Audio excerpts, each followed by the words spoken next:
I don't know. I think it can go any direction. We're lost at sea, trying to sort of find our way back to shore.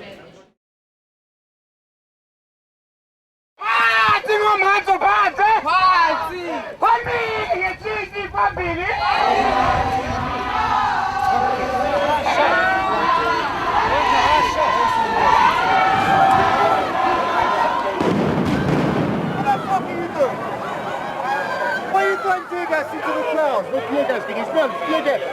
It's not tear gas. Okay, come here. As a documentary filmmaker, Rehad Desai always seems to be engaged in an earnest struggle on behalf of others. From representing the Khomani Stan, to investigating white identity in South Africa, to tackling the land crisis affecting Zimbabweans, he seems to have the uncanny ability to shift identities to relate to his subjects. We wondered how Rehad assumed the right to represent these people. How did he legitimize his voice as a filmmaker? Armed with our questions, we gritted our teeth and set off to track Rehad down, well aware of his difficult reputation.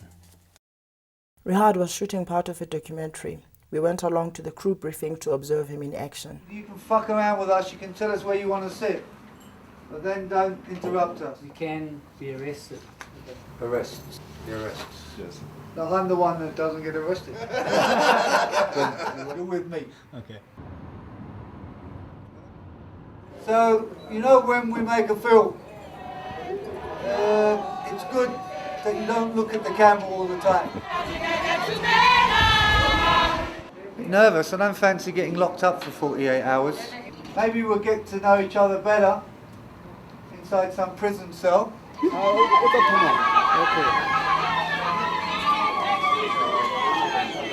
guy here who's filming now, he's making a film about me.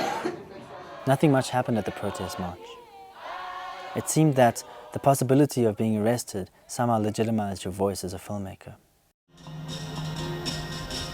Dit is 'n oeroue kennis wat oorgedra is van geslagte tot geslagte.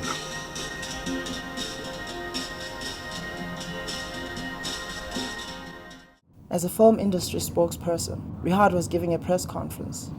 We tagged along, hoping to find answers to our questions about representation. They made one of their films is about me. What I want you to do is stick to the text. Just stick to the text. I'm just feeding back on our meeting. Yeah, but we're going to stick to the text. There's other parties here, hey? Yeah. The reason why I think we've galvanised ourselves to come together. Our voice, given the seriousness and the weight it deserves. It measures. That's me. Guys, I'm running about 15 minutes late. I'll be with you in about 10 minutes. Rehad was late for a shoot he had later that evening. You can go so I can see. I can drive it for you if you like. Is it a woman? Go on, you can do it, girl. You got space. Who took the address? I took it from Sia. I wrote what you told me, it's 78. I showed you the address. It's 78 3rd Street. Consider this your first strike.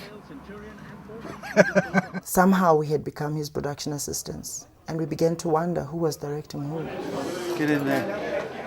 Stuff like Michael Jackson, you know, to get people. Fuck off out of my face. Later we would wonder how much he was really joking. This film was taking a strange and terrible turn. Things seem to be going from bad to worse. Things were going from bad to worse for us, and morale was low. Still, we had another chance, the opening night of Rehad's Film Festival. He asked for this shot to be in our film. Were we just making a Rehad Desai promo video? So, Sia, how are you feeling about the documentary? At this point, I don't know. I think it can go any direction. At the moment, I feel like we're lost at sea. We're just kind of treading water, trying to sort of find our way back to shore. We saw a gap and jumped in. What's the vision behind it?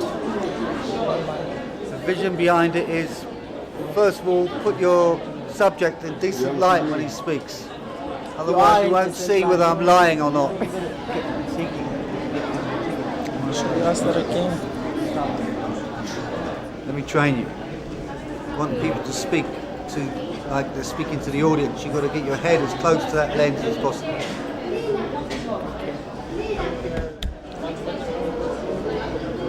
What do you want? What's the vision behind the tri-continental? The vision behind this festival is to build bridges between people from different continents. I helped. Sorry, it was a big fuck up here with it. I'm really irritated with a lot of with the situation.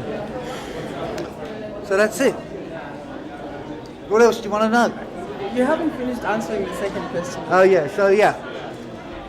Oh fuck, I've got to stand on this door. He slipped away from us, and the next time we saw him, he was delivering one of his speeches. And now a man who needs no introduction. I think true documentary sheds light on the value of human life. Everything has changed. Nothing is safe. Racism was from a white to a black. It's blacks that are racist against white. The government isn't controlling anything. They're not very organized. Jails are overcrowded. At African time, it has got worse. Maybe it's time to ask what it means to be white. Rehad finally agreed to a sit-down interview. The plan was to first ask generic filmmaking questions, and then try and catch the man off guard. That way, we'd hopefully get some answers to our questions. Okay, Rehad, can you please tell us how you chose filmmaking as a vocation? I never really chose it. It chose me. A good documentary for me examine and explore in real depth the value of life. Determined and quite ruthless. Some would argue arrogance. The moment came. We gritted our teeth and assumed the power of filmmakers. Let's see here. I think the thing that Sia and I have found in making this documentary about you is that through your work, we can begin to find our own voices as filmmakers. How do you legitimize your voice as a filmmaker and your right to make the kinds of social political films that you want to?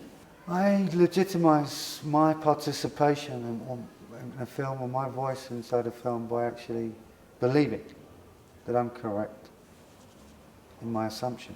But how does he assume the right to represent those in his films? You cannot be bound by notions of who should be representing what. You're representing your own truth. You're bringing to bear your own assumptions. The question is, have you interrogated your own assumptions adequately? Are you strong enough human to be able to connect with that person as a person? If you are, then you can represent them. Then the representation you bring to screen is a legitimate representation because it's based on a genuine, honest, open, transparent relationship between you and the subject. That's what legitimizes what we do. Good questions, guys. Cool. I'm impressed. Try to get under your skin a bit there, man. Yeah, you did. Unsettled me a bit. See you warm me up. You cook me. Good stuff. When I get out now, put it up in a rush. Dit is 'n oeroue kennis wat oorgedra is van geslagte tot geslagte.